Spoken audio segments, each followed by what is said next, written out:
Hi, Josh Friberg here with the Abundant Agent, and today is Faith and Work Friday. So we always set aside Fridays to think through the intersection of our business life and our faith life. And then additionally, we're wrapping up a conversation about how to pick a lane. That is, how to distinguish yourself as the vendor of choice within a very narrow market segment.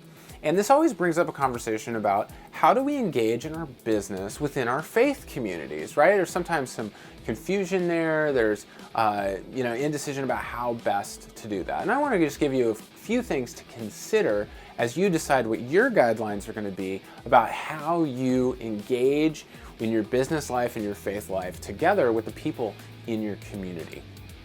Now, the first of the guidelines that I put into my business, I received from Rabbi Daniel Lapin.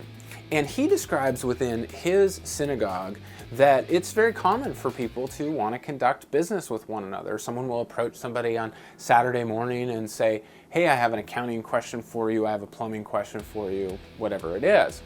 And he said that what's emerged in the culture is to say, hey, I love this question and I want to give you the full attention that it deserves, and I want you to get the same professionalism that any of my clients, either from within the community or outside the community, would get.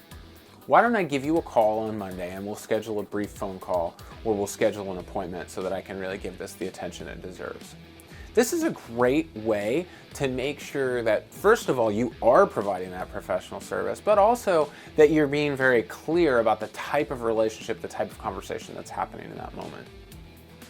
The second guideline that I think is really important to look at is to consider who you reach out to, who you market to, that sort of thing.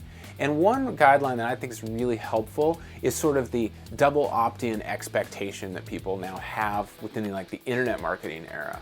Permission-based marketing, consider who do you have permission to market to. Lastly, consider that as a business person, just like anyone else within the community, you have a unique set of skills, abilities, and resources that you bring to the table.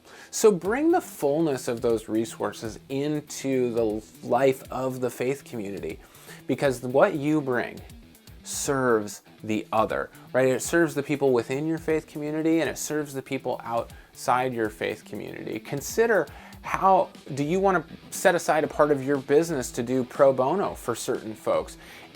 Are there ways that you want to volunteer using your business savvy in a really helpful way within the community?